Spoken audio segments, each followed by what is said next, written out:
ప్రియమైన యేసుక్రీస్తునామములో అందరికీ వందనాలు. మరి ఈ దినం కూడా మన యొక్క బైబిల్ వాక్య ధ్యానం కొరకై మనము తీసుకున్నటువంటి యొక్క వచనము మరి అపోస్తలుడైన పౌలు ఎఫెసీయులకు రాసిన పత్రిక మొదటి అధ్యాయము 11వ వచనం అండి.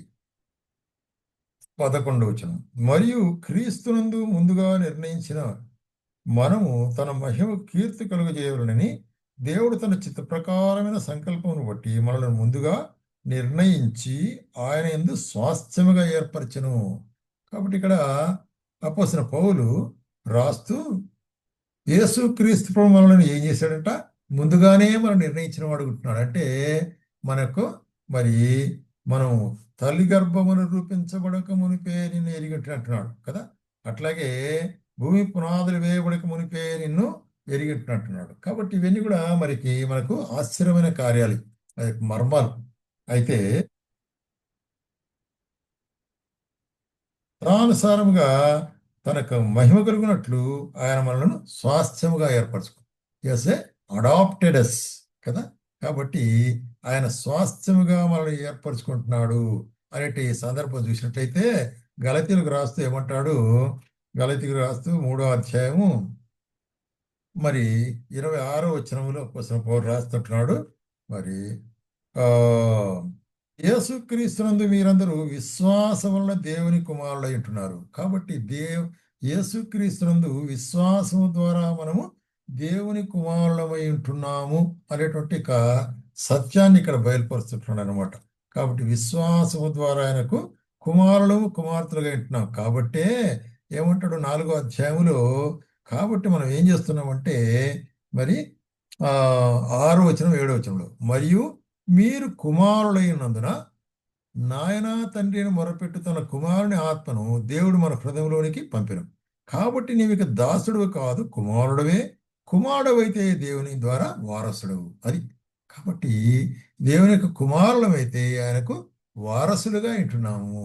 అంటే ఆయన స్వాస్థ్యానికి మనం వారసులుగా ఉంటున్నాము, ఆయన యొక్క ఐశ్వర్యానికి మనం వారసులుగా ఉంటున్నాము, ఆయన యొక్క నిత్య జీవానికి మనం వారసులుగా ఉంటున్నాము అనే కార్యం. ఎందుకంటే మనల్ని ఆయన అడాప్టెడ్ అంటే మనల్ని ఆయన మరి ఏం చేశాడంటే తన కుమారుని స్వీకరించిన వాడుగా ఉంటున్నాడు.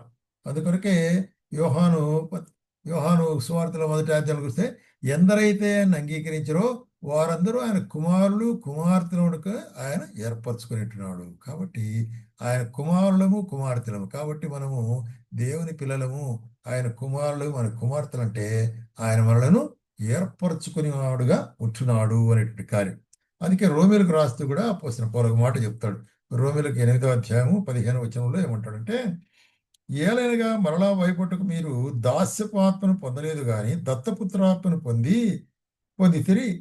ఆ ఆత్మ ద్వారా మనం అబ్బా తండ్రి అని మొరపెట్టుచున్నాము. కాబట్టి దాస్యపు ఆత్మ దత్తపుత్ర ఆత్మ. దాస్యపు ఆత్మ అయితే స్వాతంత్రం లేదు. అయితే దత్తపుత్రాత్మ అయితే అడాప్టెడ్ స్పిరిట్ ఆఫ్ అడాప్షన్.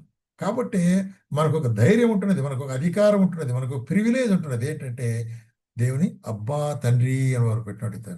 ఆ మొరపెట్టు మాత్రమే కాదు, ఆయన స్వాస్థ్యములో మనం పాలు పొందేటువంటి, ఎందుకంటే మన కుమారులము కుమార్తెలము అయితున్నాం. కాబట్టి ఎంత గొప్ప శ్రేష్టమైనటువంటి దేవుని యొక్క ఆశీర్వాదము యేసుక్రీస్తులో మనం పొందిన వారం ఉంటున్నాం.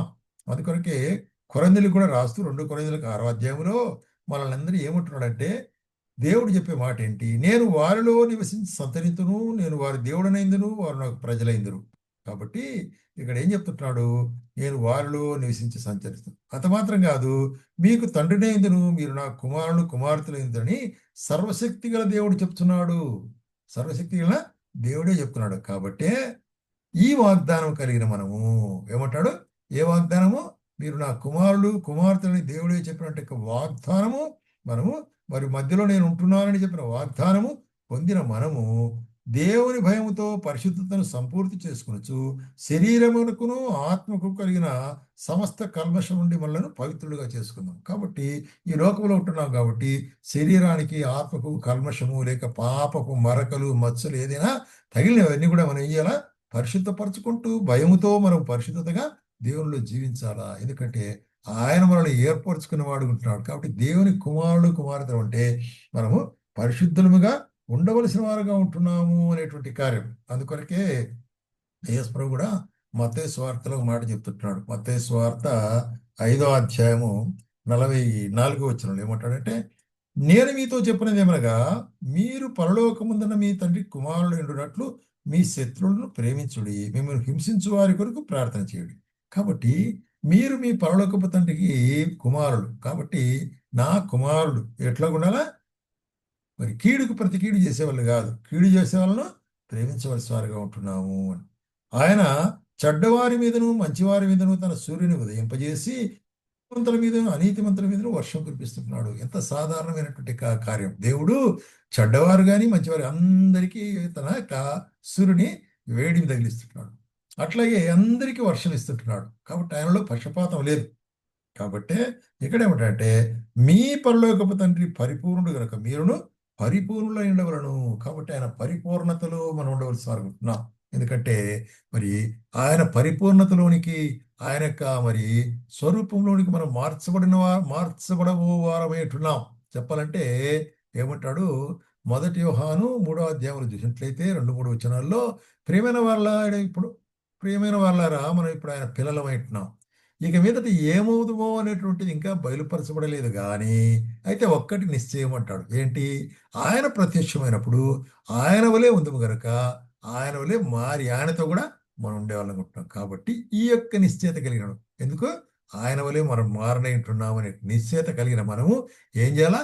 పరిశుద్ధులుగా ఉండుటకు ప్రయాసపడి అంటాడు. కాబట్టి పరిశుద్ధత లేకుండా ఎవరు దేవుని చూడలేరు. కాబట్టి పరిశుద్ధులుగా ఉండుటకు ప్రయాసపడాలి. అనుదిన జీవితంలో మన యొక్క జీవితంలో పాపపు మచ్చ మరక అంటకుండా, అంటిన ఏదైనా పొరపాటున అంటితే క్రీస్తు రక్తం ద్వారా కడగబడి మనం పరిశుద్ధులుగా జీవించి ఆయన కనిపించినప్పుడు ఆయన ఎదుర్కొన్న వారమై ఆయన వలే మనం మారి ఆయనతో కూడా నిత్యము ఉంటాము అనేటువంటి నిశ్చయిత మనకు కలిగిన వారం ఉంటున్నాము.